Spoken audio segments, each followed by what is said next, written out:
Meet Sam, business owner, sales lead, staff recruiter, and somehow head of cybersecurity. She's not alone. 84% of SMB owners are doing the same thing. It's almost midnight. Alerts won't stop. Updates are overdue. Her daughter's recital was hours ago. And the threats are getting worse because now they're powered by AI. Machine speed attacks. Malware that rewrites itself. Social engineering so personalized it's nearly impossible to spot.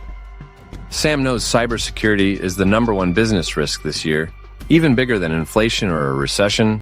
But like many SMBs, she prioritizes other needs over cyber defenses. And that is a bet with real consequences.